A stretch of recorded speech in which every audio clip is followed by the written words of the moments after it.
Assalamualaikum. Welcome students. Welcome to my YouTube channel Zinda Science. Students, आज हम class 9 biology chapter 10 reproduction and plants के जो exercise के long questions हैं and हमारा एंड वाला टॉपिक है उसके बारे में डिस्कस करने जा रहे हैं।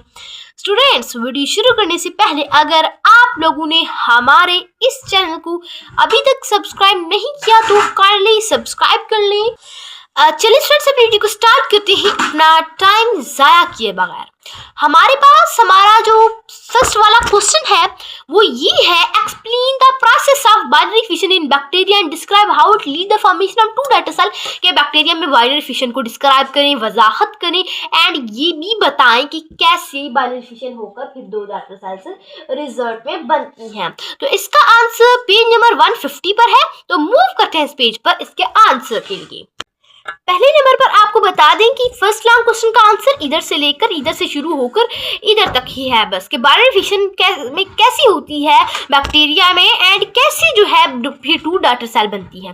तो बाइनरी फिशन का मतलब है डिवीजन होना दो में। ये यूजुअल मेथड है क्या रिप्रोडक्शन का बैक्टीरिया में। इसमें क्या होता है, पहले ना एक पेरेंट बैक्टीरियम होता है, पेरेंट बैक्टीरियम का डीएनए जो होता है वो दो में डिवाइड होता है। जब दो में डीएनए डिवाइड हो जाता है तो उसकी जो दीवार होती है वो भी दो में डिवाइड हो जाती है। तब दो में डिवाइड हो जाती है, अंदर पिच कर देती है, तो फिर टू डाटर सेल्स बन जाते हैं। तो ये हो गया हमारे पास फर्स्ट लॉन्ग क्वेश्चन का आंसर। स्टूडेंट्स, अब हमारे पास है हमारा लॉन्ग क्वेश्चन नंबर 2, यानी what do you mean by vegetative propagation की। आप क्या मतलब है वेजिटेटिव प्रोपगेशन का, या इसको बयान करें वेजिटेटिव प्रोपगेशन का different among different plants structure modified for vegetative propagation. यानी किस तरह से वेजिटेटिव प्रोपगेशन में प्लांट्स की डिफरेंट मॉडिफाइड पार्ट इस्तेमाल किए जाते हैं। तो इसका आंसर पेज नंबर 153 से लेकर 156 तक होगा। तो मूव करते हैं इन पेजेस पर। पहले नंबर पर तो वेजिटेटिव प्रोपगेशन को बयान करेंगे। क्या है वेजिटेटिव प्रोपगेशन, होती क्या है। ये यूजुअल मेथड का रिप्रोडक्शन का किसमें प्लांट्स में। जो इसका आंसर पता है कि इधर से शुरू होता है, इधर से शुरू होता है। इन मेथड में नए प्लांट प्रोड्यूस होते हैं वेजिटेटिव पार्ट्स के, जिसमें शामिल रूट, स्टेम या लीफ वगैरह शामिल हो सकता है। अच्छा, तो इसका आंसर पता है कहाँ तक एंड होता है। इसका आंसर नेक्स्ट पेज के पेज नंबर 156 के मॉडिफाइड लीव्स तक एंड होता है। तो हम अब पढ़ते हैं इसको। अच्छा जी, यानी वेजिटेटिव प्रोपगेशन है ना वो बहुत कम टाइम लेती है क्या करने में, नए प्लांट जनरेशन को प्रोड्यूस करने में, as compared to sexual method. अच्छा जी, दूसरी तरफ जो है ना ऑफ स्प्रिंग, वो जेनेटिक बिल्कुल इसी तरह का होता है। किस तरह का, पेरेंट सेल की तरह का, सॉरी प्लांट की तरह का। जो वेजिटेटिव प्रोपगेशन होती है ना ये नेचुरल भी हो सकती है, क्या हो सकती है आर्टिफिशियल। नेचुरल वो होती है जो खुद ब खुद हो जाती है। जिस तरह एक कोई ऐसा पत्ता प्लांट का गिरा है, इस तरह से गिरा है, उसने आगे पीछे जड़े बना लिया, फिर ऊपर से एक प्लांट बन गया, बहुत सारे प्लांट्स बन गए। तो ये होती है खुद ब खुद जो होने वाली होती है, नेचुरल प्रोपगेशन होती है। आर्टिफिशियल प्रोपगेशन होती है जिसे हम खुद तरतीब देते हैं, उसे हम कहते हैं आर्टिफिशियल प्रोपगेशन। अब देखते हैं कि जो स्टेम है, स्टेम की फॉलोइंग पार्ट्स है। स्टालन पता क्या होती है कि नोड होती है। नोड जब जमीन पर लगती है तो एक हॉरिजॉन्टल नोड होती है।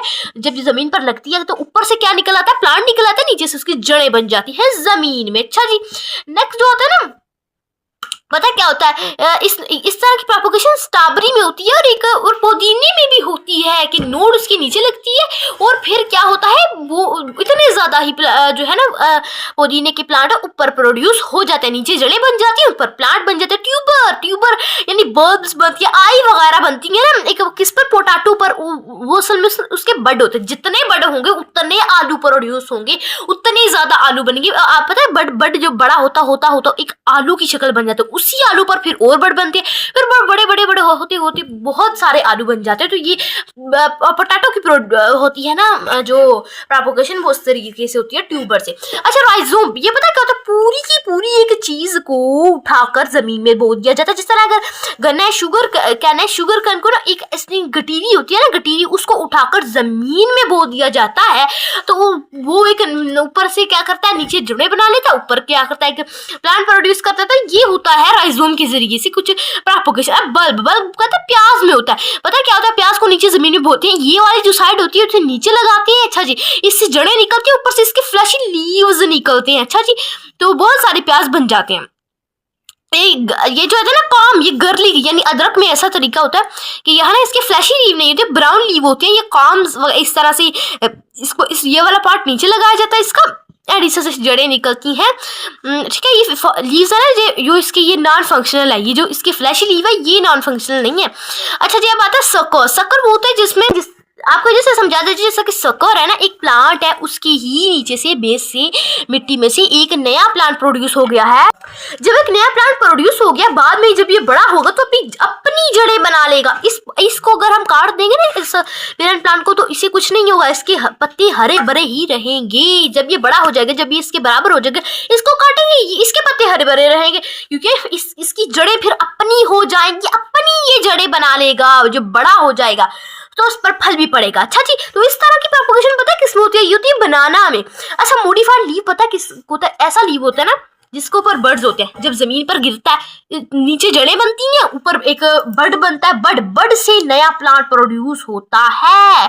तो ये वाला होता है जो है ना मॉडिफाइड लीव्स। तो हमारे पास ये वाला सम वाला क्वेश्चन जो है ना मुकम्मल हो गया।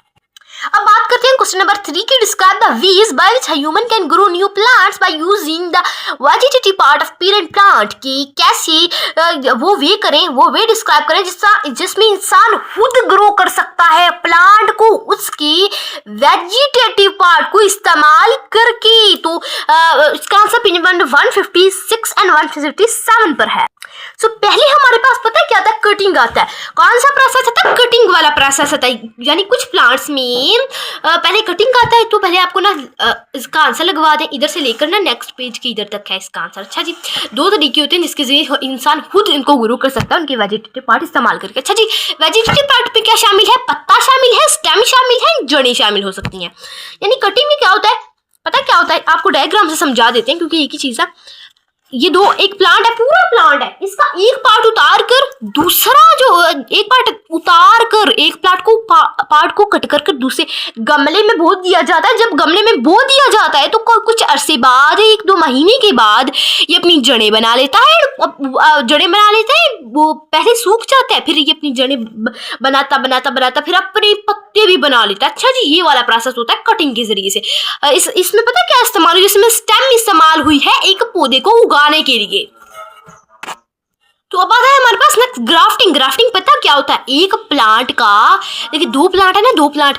अच्छा, इस प्लांट का ना एक पार्ट उतार दिया गया था, इतना सा प्लांट था ये, ठीक है। दूसरा प्लांट था पूरा, उसकी ना आधे में से मिड में से एक पीस स्टेम का उतार कर दूसरी प्लांट के साथ अटैच कर दिया जाएगा, फिर इसको बांध दिया जाता, फिर एक नया प्लांट बन जाएगा। जिस तरह ये गावा का था, ये एप्पल का था, ये एप्पल का प्लांट था, ये गावा की एक शाख उतार कर इधर लगा दी जाएगी। तो इस तरह के प्लांट का पता है क्या फायदा होता है? एक ही पौधे पर 2-2 तरह के फल आते हैं। यानी अगर ये किसका था? ये था एप्पल का, ये था गावा का, यानी अमरूद का और सेब का था। तो उसमें सेब और अमरूद के दोनों के आएंगे फल।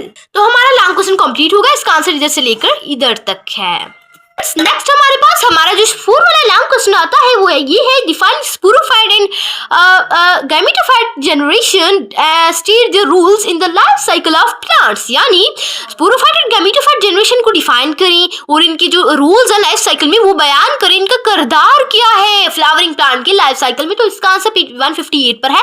तो मूव करते हैं इस पेज पर इन क्वेश्चंस के आंसर के लिए। आपको बता दिया जाए कि इसका आंसर शुरू से लेकर यानी इधर से लेकर 4 वाले लॉन्ग क्वेश्चन का आंसर इधर तक है। अच्छा जी, अच्छा उन्होंने पूछा था स्पोरोफाइट जनरेशन को डिफाइन करें एंड तारीफ करें, यानी एंड स्पोरोफाइट एंड गैमेटोफाइट की। स्पोरोफाइट की इधर से इधर लेकर डेफिनेशन है, गैमेटोफाइट की इधर से लेकर इधर तक डेफिनेशन है। अपने दिमाग में बिठा लीजिए इस बात को। अच्छा जी, देखिए स्टूडेंट्स, अगर हम ये करेंगे कोई गलती तो नहीं हो जाएगी ना, ये भी कर लेते हैं साथ ही। तो इनका रूल जो है ना हमारे पास फ्लावरिंग प्लांट्स में वो ये है। अच्छा जी, यानी जो स्पोरोफाइट क्या है? स्पोरोफाइट जनरेशन स्पोर प्रोड्यूस करती है मियोसिस के जरिए से और गैमेटोफाइट बनाती है। और जो गैमेटोफाइट जनरेशन है वो माइटोसिस के जरिए से 2 गैमेट्स प्रोड्यूस करता है, यानी फीमेल गैमेट्स और मेल गैमेट्स। तो क्या बनाता है? जाइगोट बनाता है। तो इस प्रोसेस को हम अल्टरनेशन ऑफ जनरेशन भी कहते हैं। अच्छा जी, तो अब बात करते हैं इनका रूल क्या है। अच्छा जी, पता है क्या होता है? स्पोरोफाइट जनरेशन 2 स्पोर्स होती हैं, प्रोड्यूस करती हैं एक स्पोर। अच्छा जी, किसके जरिए से? मियोसिस के जरिए से। फिर क्या बनाती है? जैसे कि आपको पता है गैमेटोफाइट क्या माइटोसिस के जरिए से 2 गैमेट्स प्रोड्यूस करता है, तो फिर वो गैमेट्स क्या होता थे, फ्यूज हो जाता है, फ्यूज होकर 2 जाइगोट प्रोड्यूस करते हैं। और फिर ये नेक्स्ट जनरेशन इसी तरह चलती रहती है, स्पोरोफाइट गैमेटोफाइट के पीछे आता, गैमेटोफाइट स्पोरोफाइट के पीछे आता। तो ये हमारे पास हमारा 4 वाला लॉन्ग क्वेश्चन कंप्लीट हो गया। तो अब आता है हमारे पास 5 वाला long question, explain the life cycle of flowering plants focusing on the relation between the gametophyte and sporophyte, यानी एक्सप्लेन करें फ्लावरिंग प्लांट का लाइफ साइकिल एंड अल्टर यानी गैमेटोफाइट और स्पोरोफाइट के दरमियान अल्टरनेशन यानी कैसे एक दूसरे के पीछे आते जाते हैं। तो स्टूडेंट्स ये ना आपको आंसर इधर तक करना पड़ेगा। अच्छा जी, पता है क्या होता है, आपने मैं आपको यानी ओव्यूल पता क्या होता है, मेगास्पोर होता है, मेगास्पोर माइटोसिस मियोसिस के जैसे 4 मेगास्पोर प्रोड्यूस करता है। ये 3 मर जाते हैं, 1 जिंदा रहता है। माइटोसिस के जैसे 3 टाइप डिवाइड हो जाते हैं, 8 न्यूक्लियस बन जाते हैं। एक न्यूक्लियस इधर से इधर आता है, इधर से इधर आता है, तो फ्यूजन होकर फ्यूजन न्यूक्लियस बनाता है। एक न्यूक्लियस से एग सेल बने, तो ये बन गया एम्ब्रियो सैक। अच्छा जी, तो स्पोर इसने क्या बनाया, फीमेल गैमेटोफाइट है। अब हम पढ़ते हैं मेल गैमेटोफाइट, यानी मेल गैमेटोफाइट पता क्या होता है, एंथर होता है जो कि साक के अंदर पाया जाता है। फिर ये मेयोसिस के जरिए 4 मेगास्पोर बनाता है। फिर क्या है ना, माइटोसिस के जरिए से क्या बनाता है, ट्यूब सेल बनाता है, जनरेटिव सेल बनाता है। बाद में ये बढ़कर क्या करते हैं, बीज वगैरह बना देते हैं। तो ये हमारा सारा प्रोसेस था। बस आंसर इधर से इधर तक होगा, किधर से लेकर, शुरू से इधर से लेकर। So since I hope so आपने बहुत अच्छे तरीके से समझ लिया होगा। अब आता है question number 6, describe how the female gametophyte embryo sac develop between the ovule within the ovule of a flower के डिस्क्राइब करें कैसे फीमेल गैमेटोफाइट यानी एम्ब्रियो सैक डेवलप होती है ओव्यूल फ्लावर के ओव्यूल में। जैसा कि मैंने आपको बताया, ये एम्ब्रियो सैक कैसे फ्लावर के ओव्यूल में डेवलप होती है आपको पता चल गया। यानी ना 1 मेगास्पोर 2 मेगास्पोर मदर सेल होता है, ये मियोसिस के जरिए से 4 मेगास्पोर मदर सेल बनाते हैं। 4 में से 3 मर जाते हैं, 1 जिंदा रहता है। एक जो होता है ना वो 3 बार डिवाइड होकर 8 न्यूक्लियस बनाता है। इनमें से एक इधर आ जाता है, एक इधर न्यूक्लियस आ जाता है, दरमियान में फ्यूजन न्यूक्लियस बनाते हैं, फ्यूज होकर तो एक एग सेल बन जाता है। तो ये होता है हमारे पास एम्ब्रियो सैक जो कि बनता है फ्लावर के ओव्यूल के अंदर। तो हो गया हमारे पास हमारा क्वेश्चन नंबर 6 कंप्लीट।